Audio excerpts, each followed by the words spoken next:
Hey there, food fans. Welcome back to the Food for ThoughtCast with me, your host, Melissa Reagan. I hope you're having an amazing week so far. My guest tonight is Emmanuel Laroche, author and podcast host. How are you, Emmanuel? I am very good, Melissa. Thank you very much for having me on your show. Yes, I'm so honored to have you with me this evening. Where are you joining us from? I am based in New Jersey, not too far from Manhattan. Okay, perfect. But you can tell the accent is not from there. Wait, hey, I always say a joke, I wasn't gonna, by way of where was gonna be my next question. So yeah, I was born in France. I grew up in France, and I moved 24 years ago to the US. So now I'm French and American as well. I love it. Magnifique, as they would say. My French is about un petit peu. I think I took 4 years in high school. I really thought that I would need French to be a chef. You do not, unless you are chefing in France. So, correct. Absolutely, you're correct. Not in Texas and not in North Carolina. I've never used a word unless I was asking somebody for a sautoir or telling them that I wanted them to work the garde-manger station. Exactly, otherwise, it's a lot of Spanish. So. Yeah, true. True. On the day-to-day, yes, it would be much more Spanish, but there's still some culinary expression connected to France. Absolutely. But mise en place gets used every day. So here we are. It's the lasting legacy, as it were, in the culinary world. Well, Emmanuel, I hope you're having an amazing week so far. Every episode, I always ask our guest what was the most amazing thing you ate this week. And unless you have one loaded up, I can go first. One thing that I always mention, in my podcast as well, is the fact that, and in the first book that I wrote called Conversations Behind the Kitchen Door, I have the chance to do a lot of tasting because of my day job, I want to say, and so I do about 60-70 tasting a year. And I just came back from Canada, from Toronto, which is a fantastic, city with a lot of diversity. And I had the chance to go to Laotian like restaurants, and there was like really, amazing dishes, there. And I had like a dish with, in fact, some.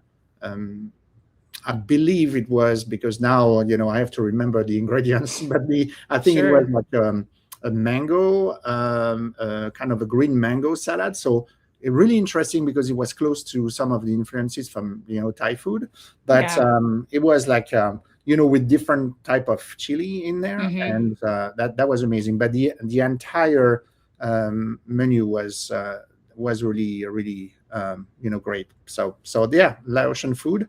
I don't have that every day, obviously, but that was a great experience.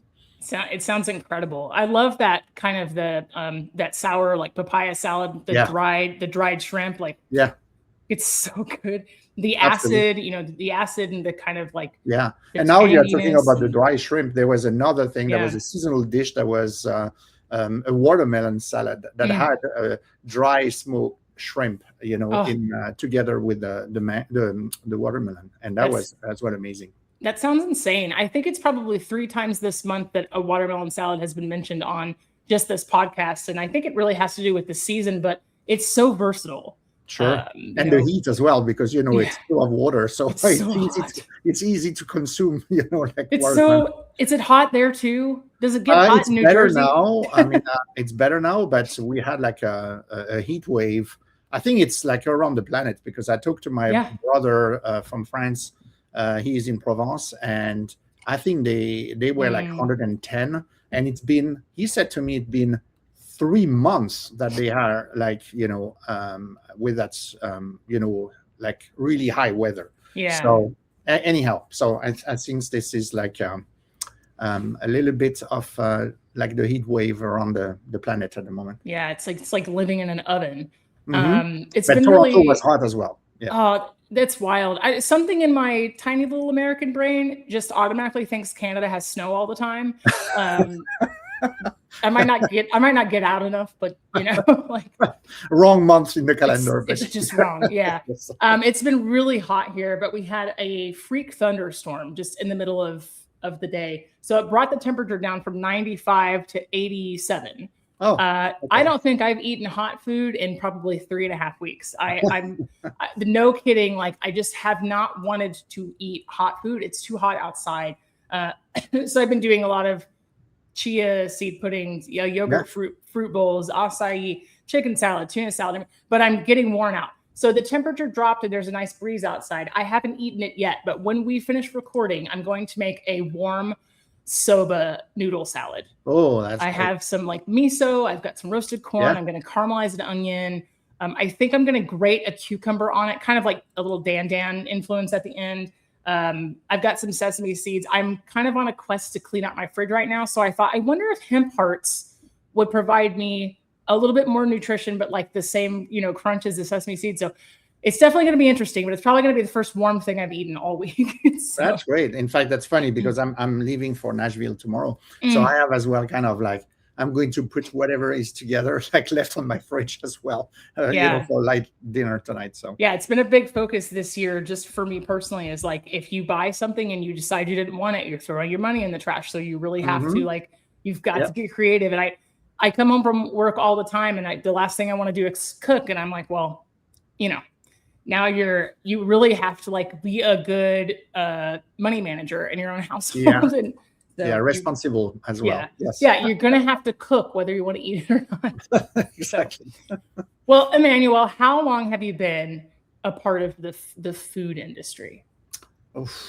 Long time ago. In fact, it started back in France. I think food was always ubiquitous so not the industry, but a passion for food started with my mother, cooking with her in the kitchen. So she cooked a lot. And I learned when I was 6 or 7 years old to make like the French quiche, the quiche Lorraine from scratch, including the crust. And so I have still that, that memory. And when I organize, barbecues, at home, usually people know that I'm going to make the quiche Lorraine and then several versions around, around them with smoked salmon, fresh salmons, leek and goat cheese. Oh my God, like a little quiche with like little creme fraiche and dill and some smoked salmon. Yes. Oh, I want it right now.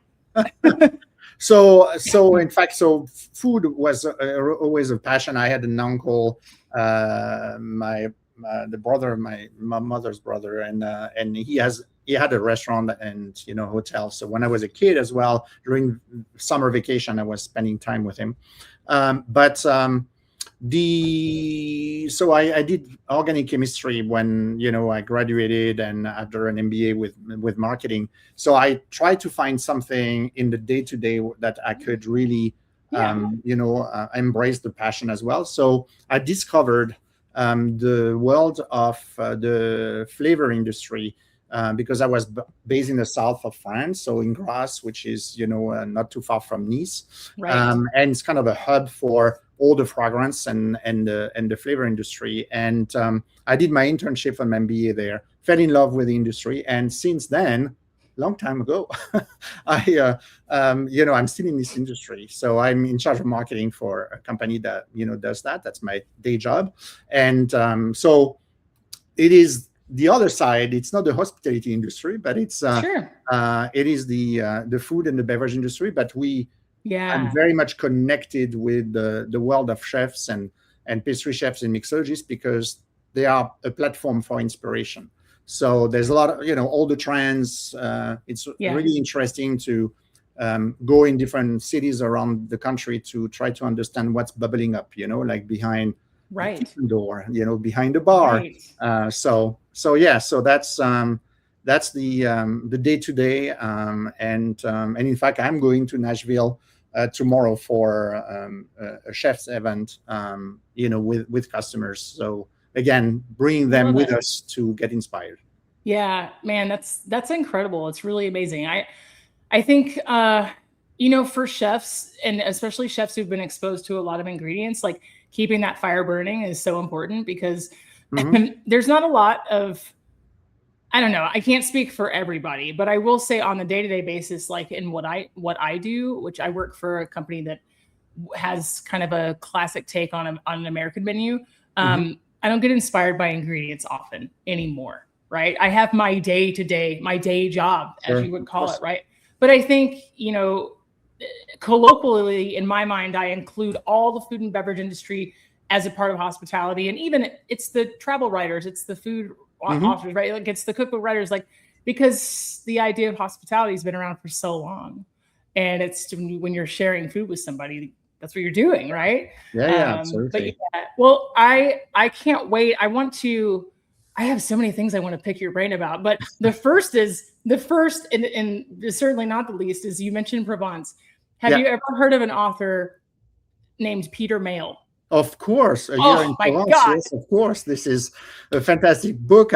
Usually Oh, I buy it, from my American friend and yes. so on, and say, you want to experience what is the life, in France, not in Paris, because I, yes, Paris, and then you have everything else, and yeah. and Provence is, try to understand a different rhythm of life, Yeah. and so taking I the time, a different pace. Read yeah, that it book. was It's just, amazing. I think I found it in my, maybe when I was in culinary school when I was like 19, and that was 21 years ago. And I found this book, and it was just in the beginning, kind of like this. I was starting to use Amazon to buy things in the mail, Hmm, right? hmm. And it was just in the beginning of that. And so I think I ended up buying it in French because it was the only way I could get it Oh, wow. fast enough, right? And they were sold out, and I couldn't find a paperback. And I mean, it just blew my mind. It really, really blew my mind. Before I knew anything about anything in the food business, I was like, this Yeah. is insane. And he's such a good writer. Like, his writing's so relatable. And so when you said that, I was like, I have to see if he knows, because Oh, yes. who doesn't know Two George Provence? Like, Yeah. oh, it's so good. It's so good. So It's if probably any, somewhere in my shelf, somewhere in my bookshelf. Yeah. I'm staring at my stack of Peter Mail right now. So if any of the listeners don't know what we're talking about, Peter Mail was an expat who had journeyed to France,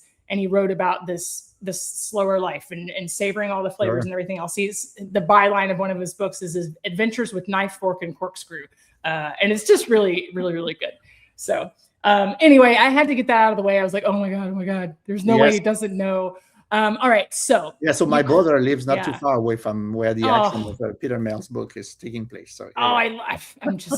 I'm so jealous. All right, Not so now. I can tell you, not now. It's 110, and there's no, almost no air conditioning there's no in air any of the conditioning. houses over there. So The don't be jealous. the global warming. I think I'm just jealous of the food. Yeah, I understood that. Well, how does one become a flavor explorer? Oh, I think it's really about passion, and it's about keeping always the level of curiosity high. So that's always that I said to people that ask me that question, and people that I know me, understand very quickly that I'm someone very passionate, Yeah, about a lot of things, but food, and for me this is, I love interacting with people, traveling, discovering new culture, and so on, and it's always starts. My entry point is always through food. I had the chance to. My last really trip in an area that I haven't been at all was Istanbul. I went to Istanbul maybe 4 weeks ago. mm, I had an opportunity of a family member from France that was doing a semester, abroad there, yeah, and I said, okay, it's not on my top of my list, but it was on my list, so now it became the top of the list, and I went there, and I mean, the food over there. So getting into understanding the culture, which is yeah, very rich. A lot of arts, a lot of architecture, and but the food is amazing. From the street food to more casual, or now chefs are making like really elevated, Turkish food, right, and same concept that you see here in the US, which is in fact local ingredients, but elevated with different techniques and so on. yeah, But that was really really amazing. So for me, that passion for for food and flavors is, it's my day to day. It's constant. I mean, it sounds like a paradise. Obviously, that's an outsider's point of view. Like, I know there's a lot of blood, sweat, and tears and really hard work that goes into that, right? Like there's hard work, on, but at the same time, I think that's what I said to my children, 3 kids, and I said to them, it's, if you have the possibility to make your day-to-day job that really includes your passion, what you're passionate about, then you don't think that you are you're going to work, or it's not a burden. It's that's the passion. So I wake up every day, and I go into it. It's like, really, I don't need to any convincing, or because it's I have that drive for discovery. So it's really the life. You can't ask for anything more than that, and being able to do something that you love so that it doesn't feel like so much work. True. And on the flip side, go ahead, I'm sorry. No, I was saying that it's funny as well, because I have, like, my kids are saying that, hey, our friends follow you on Instagram, and they are so jealous, and they want your job. And I'm like, they see only one aspect of it. Those are a heavily curated experience that you put out for social media, but there's all the work behind it, with the years of expertise and the paying your dues and everything else, right? Yeah, it's like, the same way people said, oh my God, you're so lucky you travel. Yeah, of course, yes. And sure. I understand I have privilege, for that, but it's long hours, it's, and it's, I came back from, Toronto last night, and flight was delayed because there was, so I arrived at home, it was past midnight, and this morning I still have to work. So I mean, it's, and it's like this all the time. The airports are a mess right now. Yeah. But for something like what you do you find it hard to stay in the moment while you're traveling if you are working? You know what I mean? Like, do you really get to enjoy every aspect of it, or are you always approaching it from, like, a work perspective? Yeah. Can you separate? For me, it's not, I'm not saying it's work. It's sure. It's part of the whole, I make, like, the whole journey, or, if it's business travel, I always try to include, elements that are connected to the passion. So it's like, okay, I have to, I had coffee in the morning. So, let's look where I am. So, there's like a few, like, coffee roasters that I don't know. So let's have my coffee there. And then let's try to understand, the type of drinks they have there that maybe I haven't seen before. And at the end of the day, we have to go to, to maybe have a drink, or it doesn't have to be alcoholic, and then, a restaurant.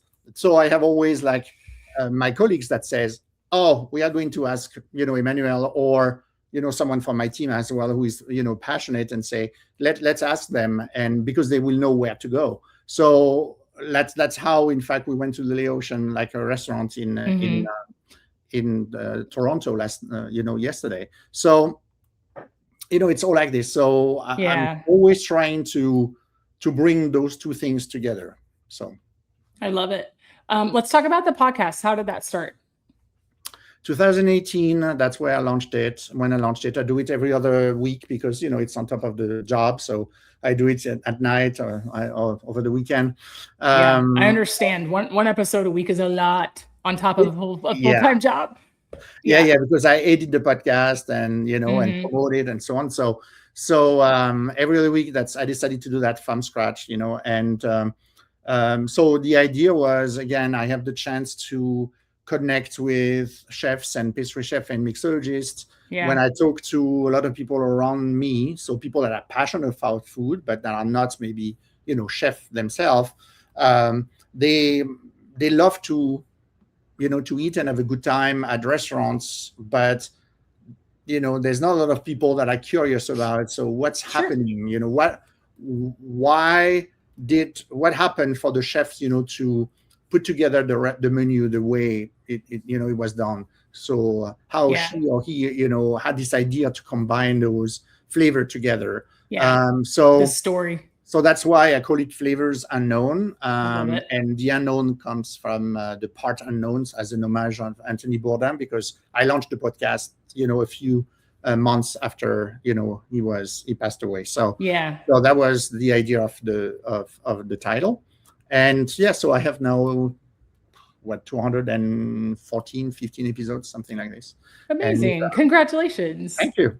I And can't it's I can't wait to listen. I'll add it into my regular listening for the week, and I'll get caught up on them.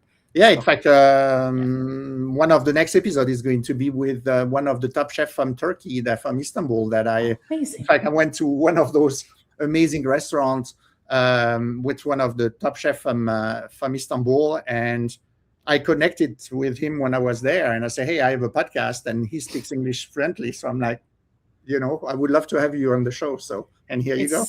It's magic. That's how food, connect people. 100%. It's just a common ground. Like, I've often reminisced about this podcast. I started as kind of what I maybe thought was a hobby, but I've made so many connections in the business and been able to meet and tell so many people's stories and so many incredible people. I've made so many connections, and I love connecting my guests too. If somebody provides a service that somebody else needs or whatever it is, Right. and I'm like, really, I mean, my God, you just couldn't be more blessed than that, right? Like, it's just an entire community that gets created. It's neat. Oh yeah, and So- and it can go to far. If you have 5 minutes that I tell you a story, it's something that happened to me. I went to Panama not too long ago on vacation. Yeah. I think it was in February or March, and then I went to Panama several times. And this time I went to Boquete, which is closer to Costa Rica. Mhm. I wanted to go there because that's the hub for coffee plantations and where the volcano is. Anyhow, I took an Airbnb because I wanted to write, writing my third book. So, I take the time when I travel. And then, so the host was like a couple of Americans that decided to retire over there. And then the next morning I received from a number that I don't know at all, from WhatsApp. Hey, I am like a best friend of your host. And in fact, she mentioned to me several months back when you book it that she had like a French-American, writer that has a podcast and so on. And I said to her, is it Emmanuel Laroche? And I'm like, what am I reading here? I'm in the middle of nowhere in Boquete, in Panama. Right. And then she explained to me that because I had a few years back one of the chefs from Panama, in fact, on the podcast. So since then, she's listening to the podcast. So that's It's amazing. a very funny moment, and that's even in the middle of nowhere, then you could have that connection that comes from the podcast. And she said, Crazy. hey, by the way, do you know the best chefs of Panama? I said, yes, he's in Boquete, but everything was booked in advance. I could not really connect with him. She said, it's my neighbor, I know him very well. You want me to connect you guys? And I'm like, oh yes. And then so she called me after and she said, tomorrow you have an appointment at 10. And then I spent part of the day with that chef, and that was amazing. So see, that's podcast could really connect people. It's beautiful. It's beautiful. It's a really beautiful thing. I was just thinking about, what does the average American know about Turkish food? It's like doner kebab, baklava, Turkish delight, right? Maybe if they know, Yeah. I think you have the top three probably correct. Yes, absolutely. Sure. Yeah. It's so much deeper than that. It's so much more intricate and involved in the flavor. Yeah, absolutely. The flavor palette is just different. So long ago, and then there is like influences from other countries nearby. You have Syria, as in the south, and so you have so many regions and with specific ingredients, and it's really really amazing. And I love and it. kebab, yes, you are correct, but the kebab that I've tasted over there are really different. My best experience is the breakfast. So it's like we will call it the brunch here. I mean, it's the meze, and it's, I don't know, like maybe 18 different dishes that are brought to you on the table. From fresh fruit to beignet, and and a lot of other things in between. And it takes 4 hours, but it's sounds like an event. Yes, it is. Yeah. Oh, it sounds magical. Talk to me about Madagascar. Aha, yes. So Madagascar. I've been in contact with Madagascar for a long time because of my French background. So obviously, unfortunately in our history, Madagascar was a French colony. Right. They became independent from France in 1960. So I knew about Madagascar when I was a kid. I had, in fact, Malagasy friend. I didn't really pay attention when I was a kid. They were my friend, and Sure. but then I in like maybe history and then geography books, in school, Right. I saw already the world of Madagascar with the baobab tree, so the tree of life, those gigantic, tree, Yeah. the lemurs, and things like that. So it was part of, somehow the context, in my life. Right. And then when I started working for, an ingredient company, and especially, natural flavors, natural extract, when you think ice cream, when you think bakery, obviously one of the key ingredients and taste is vanilla. Yeah. So again, Madagascar came back in my life because, if people don't know, 80% of the world production of vanilla beans comes from that island, which is an island on the southeast coast of Africa. So never had the chance to go there, but I at the time, so I talked a lot about the vanilla, on my day-to-day with customers and so on. And then 2008-19, I had the chance to organize a contest here in the US. And we gave some vanilla extract coming from Madagascar to chefs and pastry chef mixologists to create like interesting recipes. And so I think about maybe 100 chefs, participated. And the award was for me to take the 3 winners to Madagascar. So we did it in 2022 because, COVID happened in between. And I took Chef Elizabeth Faulkner. You probably heard the name. I took Michael Gulotta, Chef Michael Gulotta from New Orleans. And then Shannon Tibet as the chef from mixologist that at that time was the beverage director from Death and Company in New York. Right. To the island, closer to the source of vanilla. So the trip was really about vanilla.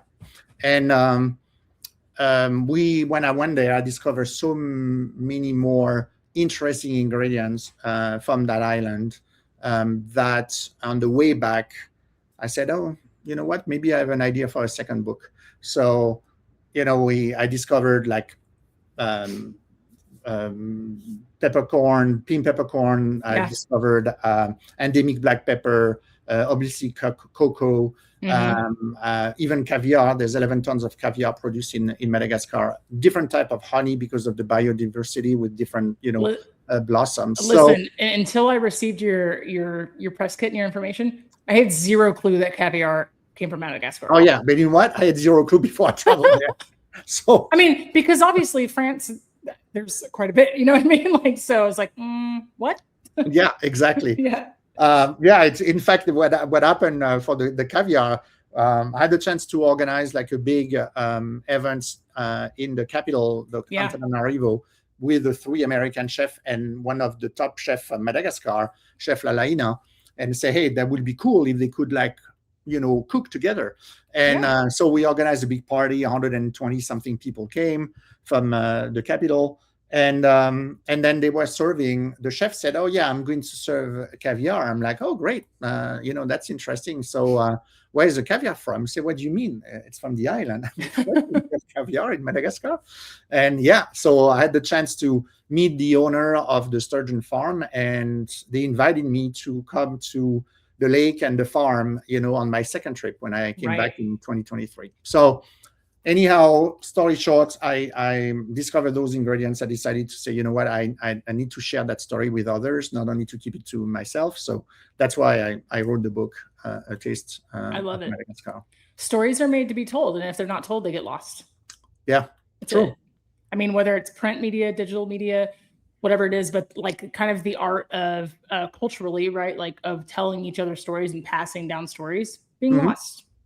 It's being Yeah, lost, and you you said know? that you hope that people will read it because not a lot of people read books, but okay. Yeah. But Maybe there'll be a resurgence.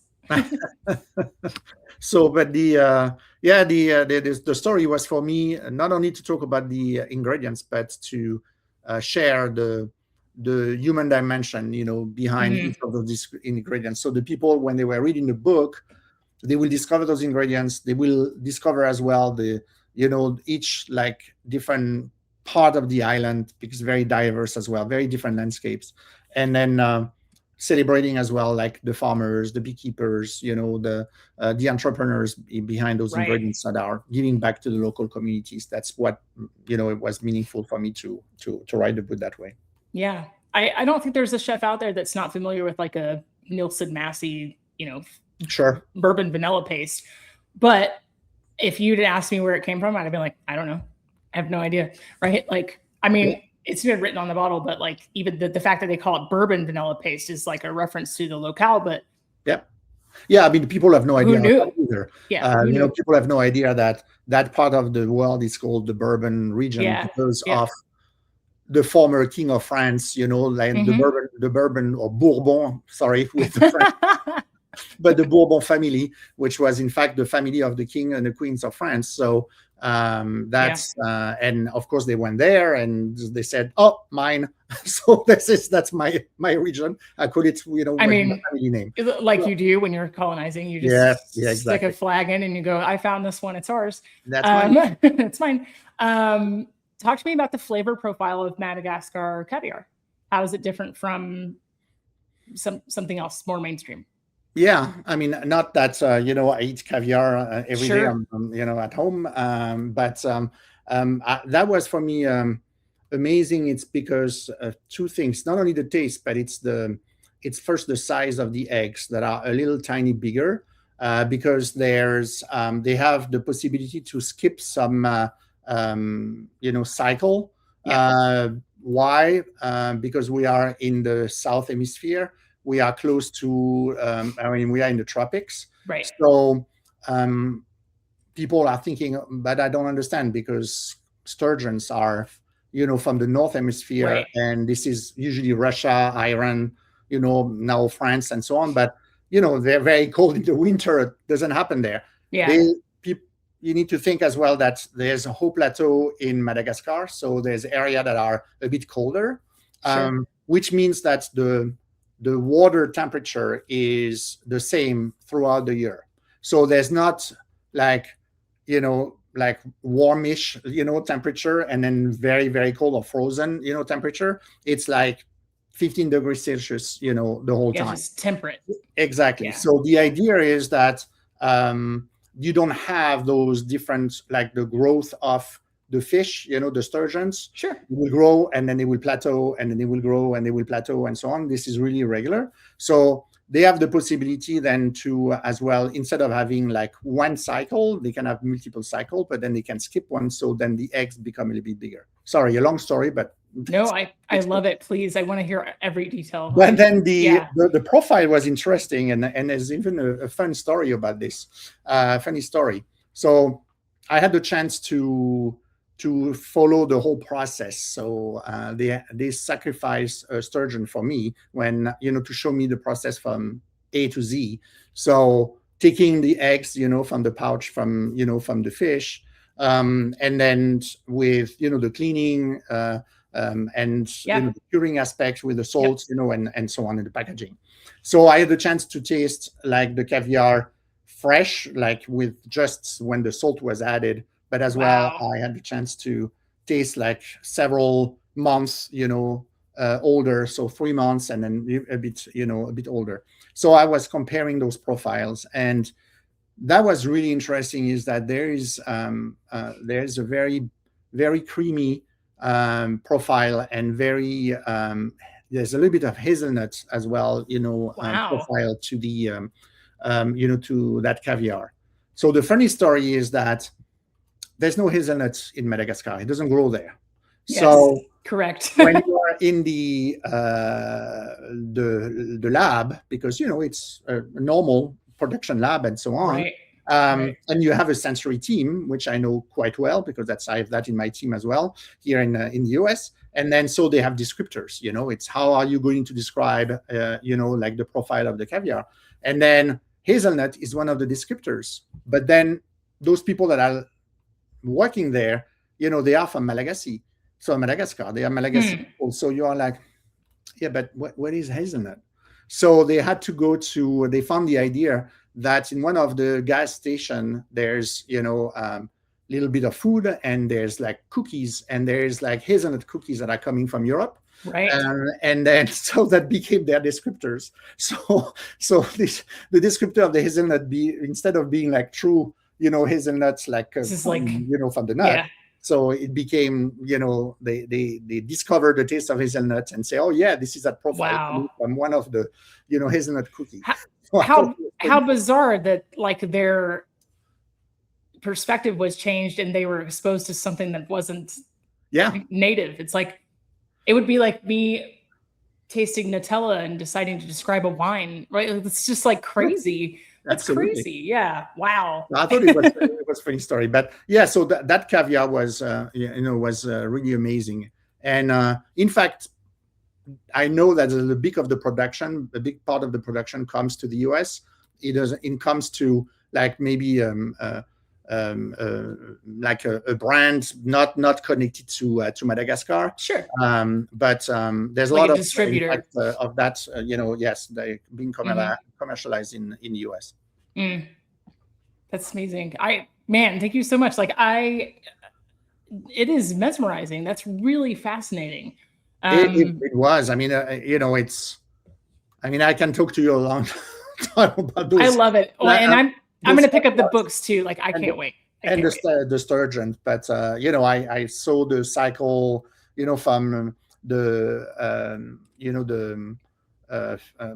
how you call it, the eggs being fertilized. So fertilized eggs until they become like small little fish, and 2 years old, because they develop the gender when they are 2 years old, not before that, and then they start to park them into different places, and then they put them in big nets, on the lake after that, because they need to be at least 6 years old to produce caviar, not before that. So it's a lot of investment, when you think about it, because it takes 6 years before you can have your first production.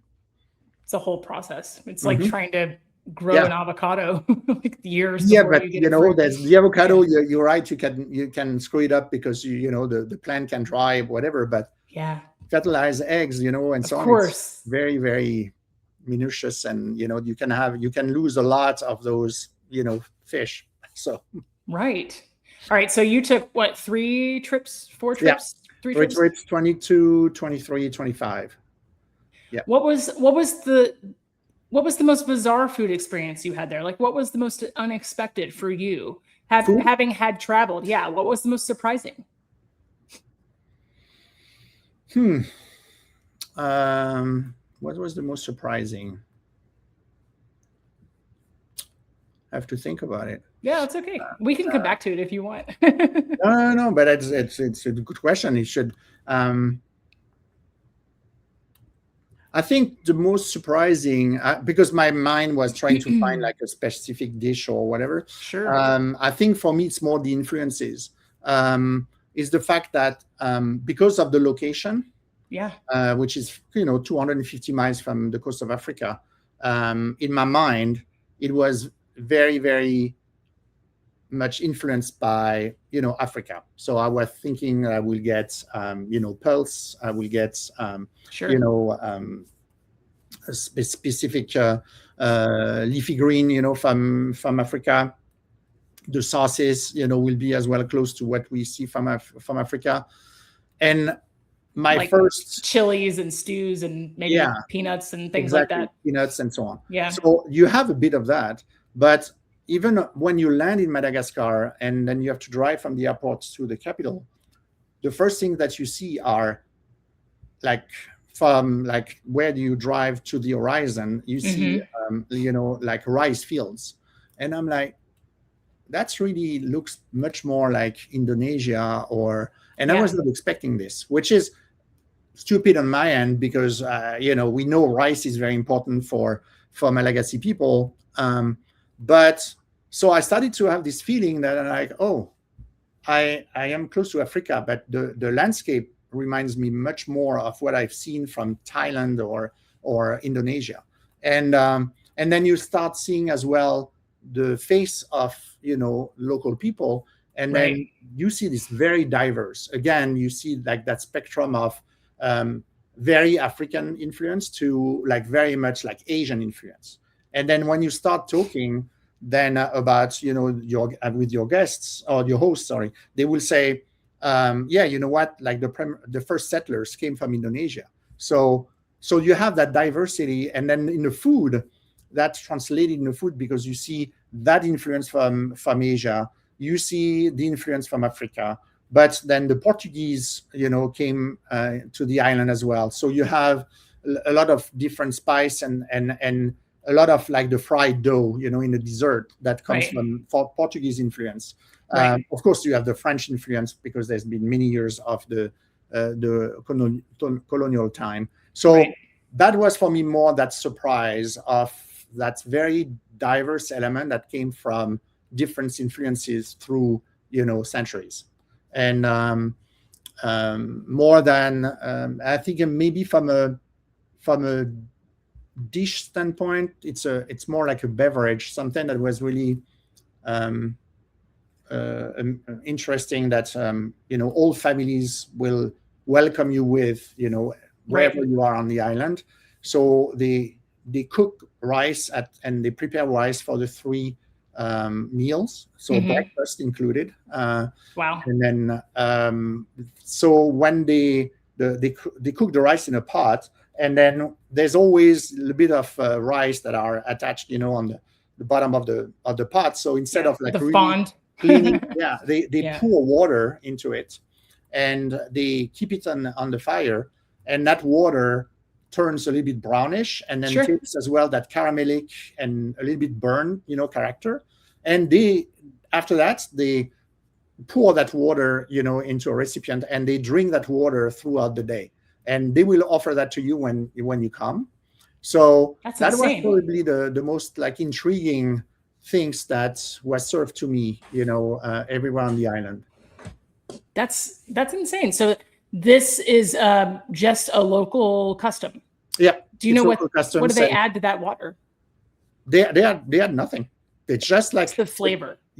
Just the flavor comes from, it will be like a little bit starchy because of the rice, and then you will have the caramelized note, and then you will have the the smoky character, and then the things they do as well, because there's still some rice on that bottom of the pot, so they will add milk and then sugar, then they will stir that for a while, and detach like every pieces from the pot, and that will be dessert for the kids.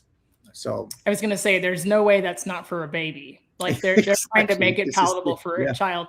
It makes me think of Cajun cooking, but there's always a glass of water by the stove because you want to deglaze the fond, or they call it the grease from the bottom of the pot. That's wild. So kind of like this horchata like experience, but completely detached from. That's a very good comparison. Yes, absolutely. Yeah, but that influence isn't there, right? That's wholly theirs because there's all that isolation from outside. Yeah. So wow, that's amazing. Did you enjoy it, or was it weird? Yeah, I mean, I think I enjoy more. Like it's an acquired taste. So throughout I cannot say that maybe my first glass was like, oh my god, grew to love amazing, it. At home. But it's first of all, for me, it's the gesture where, in fact, a lot of those people have not a lot of income. They live just above the level of poverty. The rice is really the things that they can feed their family with, but still they will invite you and share their meal with you and share that drink with you. So I think that this symbol is what made maybe that moment as well special. And then I had the story too that because it's an iconic drink, I had the chance, to the same way that I connected the chef with, a local chef.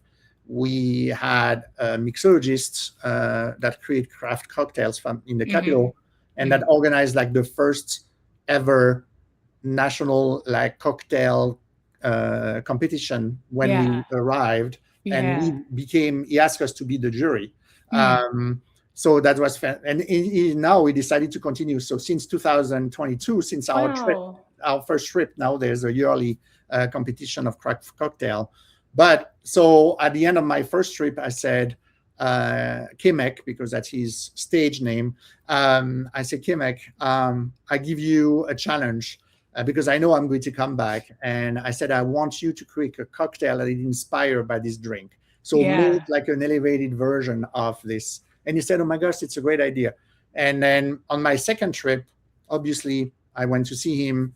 And then he said, Emmanuel, I have a surprise for you. And, I kind of knew what it was, or I was hoping that it was that.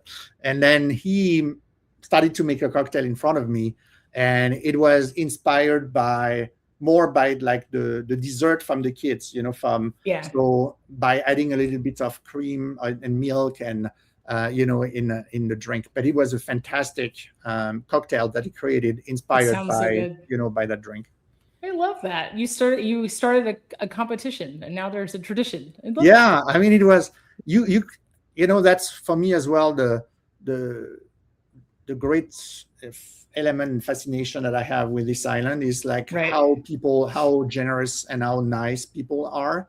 So when we organized that conference called pre-trip, the first trip, so because I wanted to make sure we, break the ice, and so the American chef were already acquainted with, the people from Madagascar. So that's where we met him, and then he was so excited. He said, "This is the first time I'm going to have like American guests, and we need to do something special." And then when I mentioned that Shannon Tibet was, the head of the beverage, from Yeah. Death and Company, he said, "I know what I'm going to do. I'm going to organize the first ever cocktail competition in Madagascar, and you guys will be like the jury. That will be my honor." And That's we had like an that's so article cool. in the newspaper of Wow. of of the capital. So It's incredible. Man, that's just like that's amazing. I can't wait to read it. I'm so excited. I'm so excited to grab a copy. Um, dare I say the culturally generosity just operates different. The idea of taking care of yourself first is not sinful by nature, right? Like it's not like necessarily morally wrong, but it is definitely an American ideal. And when you travel to somewhere that doesn't have much, they're used to yeah, sharing. They're used to sharing, and they have to take care of each other because that's the only choice they have. You know what I mean? And yeah, there's but there's a lot to be I said. completely agree with you, and I definitely experienced that. Sure. But I want to make the parallel of something that I've seen, and I was so excited to see it here in the US, is with the chefs community in certain cities that are not the gigantic city where there's a lot of competition. We understand, Right. like the New York scene, the San Right. Francisco scene, and so on. But I'm thinking community like Nashville, like Sure. Austin, like Portland. Yep. Those Portland in Oregon. Hmm. Um, and I'm forgotten some others, so sorry for everyone else. But the idea is that, especially, that was amplified during the pandemic, Of course. where in fact you have seen that mindset of supporting each other, and the fact that we are going to survive together, and Yeah. we are going to help each other survive. Yeah. So that is exactly the same. I made just that bridge, and listening to what you were saying before. It's because, yes, I experienced it in Madagascar, because the nature is very difficult over there. The Right. conditions are tough, and there are droughts. There is like cyclones, the equivalent of the hurricanes, Right. in the Indian Ocean, and then so they have to help each other. And I have seen this, in some chefs communities in the US. So see, there's still hope in humanity. Yeah, 100%. And it's not like a one size fits all dig at America, but No, no, rather no, no, it's not just, at all. but you're right. Like there are some really heartwarming, vibrant, helpful communities out there where, really the priorities have changed, Sure. and these communities are doing that real messy work of loving each other, Yeah, yeah, yeah. supporting, taking care And of, I and was everything not else, right? at all implying that it was here in the Yeah, US. no, yeah, Not at yeah, all, yeah, yeah. because I see the same thing in France or other countries Of in Europe, course, yeah. and so on. So I didn't want it to come across the wrong way, but only to say that I've had that same experience in other communities different from the one I grew up in, Mhm. where people with way less than me would give it 10 times. Yeah, Like exactly. it never stops being like, really, is that, just kind of the most joyous human experience, right? Mhm. Like, it's amazing. Okay. So what's next for you? Are you writing anything new? Yeah, but it's completely Is it different. spoilers? I Oh, am. Oh yeah, but it will take some some time. So for the two first book, it took me like 22 months to write the manuscript of each book. This one, I'm not sure because I decided, and in let's say as well conversation with my writing coach and yeah. agent, and is the fact that I said, hey, I would love to write a novel. So Ooh. so the idea is, I said, I'm not sure. Can I move from like nonfiction to fiction? And they said, yeah, but so the advice for me was to say in the genre that, or the not the genre, so the space that I know very well, which is food. Yeah. So I said, yeah. In fact, the idea is for me, it's to write a murder mystery in the hospitality Ooh. industry.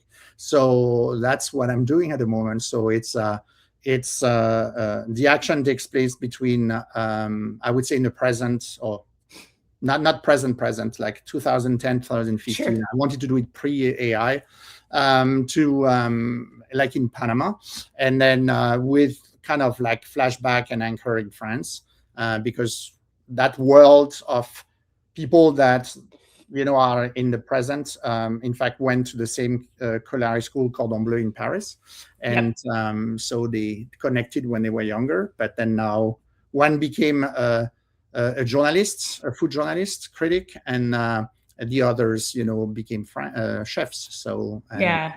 so the action is it's a soft opening of a restaurant of a Panamanian chef, and the American French journalist is traveling for that, and somehow at the end of the soft opening, the chef disappear. So Is I this won't your say more. first fiction? Yeah, yeah, yeah. Wow. So I'm trying. It's a We'll see. it's a caper. It's a mystery. I love it. That's so exciting. Yeah, It's so exciting.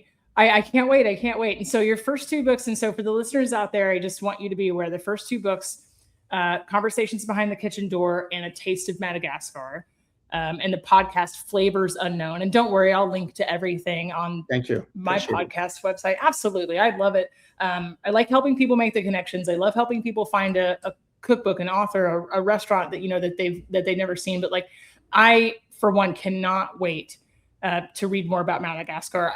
Quite frankly, on a chef's radar, if you grow up, pick a major city. I grew up in Dallas. We have our Dallas culinary, giants, right?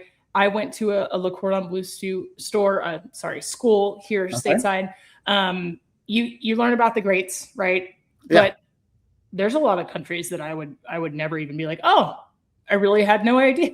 I really had no idea of the culinary impact of this specific place. And Madagascar is definitely one of them. Sure. So Yeah, I absolutely. can't wait to learn more. Yeah. Yeah, and I think the idea as well is for people to start thinking a bit more about, and it started with me as well with this trip, is like the human dimension behind like the ingredients, because especially where we live, we are have the chance to have access to anything we want any moment of the year, and we take things for granted, and so we grab things on the shelves and that's it. And for me, the idea with writing this book was to say, just spend a little bit more time, to understand the human behind those ingredients. Because if you just take the vanilla beans, which I used in my, kitchen, I had beans, before in my kitchen, and I'm sure we all have done that. If you don't really pay attention, then they become dry, and then you have those two beans. Okay, I throw them away. I buy some new ones. It's somebody's livelihood. It is livelihood. exactly. And Yeah. when I've seen, from what it takes, the craft behind it. I knew the chemistry because of what I do and my day job, but now discovering the craft and seeing that and hearing that, in fact, that bean from the pollination, because by the way, it's hand pollinated. Every flower is hand pollinated in order to produce a vanilla bean. Yeah. And until that bean arrive in your kitchen, there's probably about 40 hands that have touched that beans, on the island, because of the pollination, and then the harvest, and then the curation, and then the curing, and then the drying process, and then the sorting, and all of this, and this is like some know-how that transferred from one generation to generation, on the island.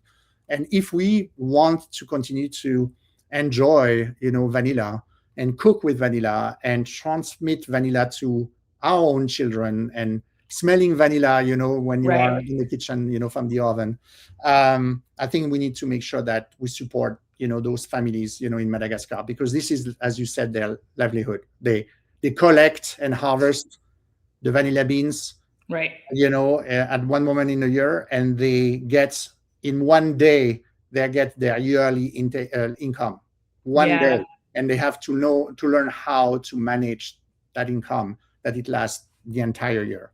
So it is, it's not an easy situation for them. I think that's a really important conversation too, to be had in this space, or even with just if people that would only consider themselves like consumers or home cooks, anybody who really enjoys food, right? Like, this conversation is so important to understand.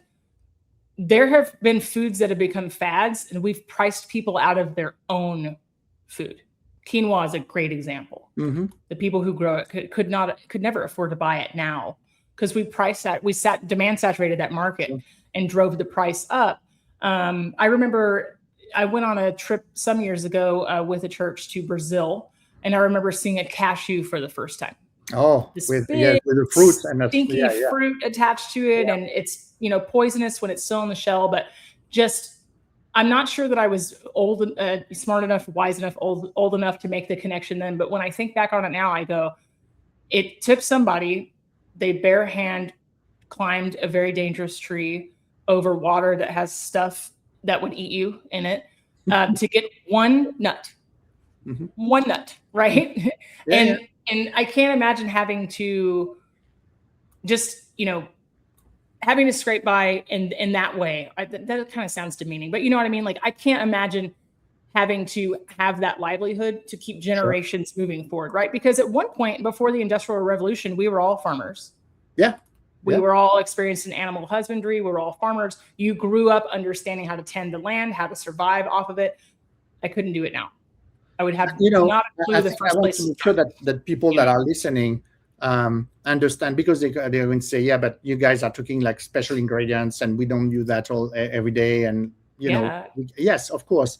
But I think that we can do that in our everyday life. So, instead of, and I know convenience, we have busy life, active life, but at least maybe during the weekend, especially this is the right season from spring, to the fall, go to the farmers market. There's farmers markets everywhere now, where farmers, bring their food, and they love talking about, ask them questions, and talk about like the ingredients, and if they recommend like anything, or how to prepare things, if you maybe don't know a certain ingredients. Yeah. So make that connection. And for me, it's discovering the human face behind the ingredients.